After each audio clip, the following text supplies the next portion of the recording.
Chapter 1 Ordinary Time. I awake before the alarm sounds. It's early, 5:30 early, the dreamy time of pre-dawn when the golden light softens what's real, blunts the sharp edges of daily life.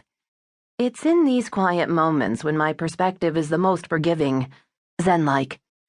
There are many paths that lead to happiness, this enlightened outlook reminds me, knocking out of the way my judgmental point of view that admonishes me for making wrong turns. For a few breaths, inhale, exhale, inhale, I'm free from my blundering. Then the alarm blares. I roll onto my side and reach over my husband, Tom, to hit snooze. Still enjoying the gauzy calm, I kiss the top of his arm, give his scruffy head a rub, and put my face in front of his. Time to wake up, sleepyhead. Ah, he groans. Too early. I know, I agree. Where are the critters? Tom asks, referring to our twin 4-year-old boys who burrow their way into our bed each morning. Still asleep. Hilarious, right? It's hilarious because the boys are crack of dawn early risers. But today happens to be the first day of preschool for Dominic and Danny, and neither of them is as excited about it as I am. I adore the boys, and while I routinely stare in wonder at the pint-sized cuties, identical with their skin as fair as alabaster and hair as glossy as black licorice, I'm still beyond eager for school to start, checking off each day on the calendar for the past month with a thick, indelible Sharpie.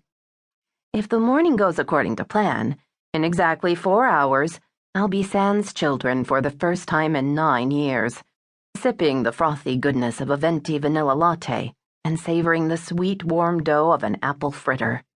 I'll be cloistered in my car, listening to the raunchy DJ on DC 101 talk about something unacceptable, like underpants or threesomes or sex toys. The escapism will be pure bliss. But first I need to mobilize the sleeping beast husband and 4 children. Come on, babe, I nudged Tom. You have a plane to catch, and I've got children, all of the children, to get to school. Big day, he says, offering a small smile and rolling onto his back, hooking my head into a gentle half-Nelson. I settle into the crook of his shoulder and latch my arm over his chest. Seriously, honey, you need to get up. I've got to get the girls to the bus stop and the boys to preschool, and I really don't have time to help you get out the door this morning. You're on your own. Just give me a minute. Tom reaches for the remote and turns on the news. Traffic and weather. And then, in the next instant, even though I'm still pressed up against him, we're no longer snuggling. It's more like a judge has just issued a heavy thud of his gavel, delivering a guilty verdict, sentencing me to life. On the screen is a photo of my ex-boyfriend. The crawler below it reads, Virginia Attorney General Landon James declares intention to run for Senate seat in Virginia. Landon James, the darkest of the many wrong paths I've taken. The golden hue of the room brightens to white. The soft edges render into right angles. My life, husband, kids, house, and an unforgiving past. Even though I haven't seen Landon in person in nearly a decade, he still occasionally tromps through my life, leaving designer footprints. I met Landon a lifetime ago, though I remember our first meeting as clearly as I can recall the scent of my children's skin. I was only 19 when we first met, 23 when we were reintroduced, 29 when I finally got sober from his brand of loving me and then pushing me away.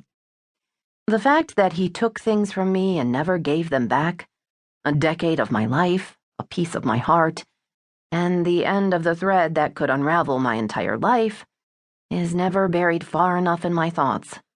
Tom slides his arm from around me and is already on the way to the shower before I can call to him. Tom? Nothing like seeing Boy Wonder first thing in the morning, Tom grumbles before he turns on the water.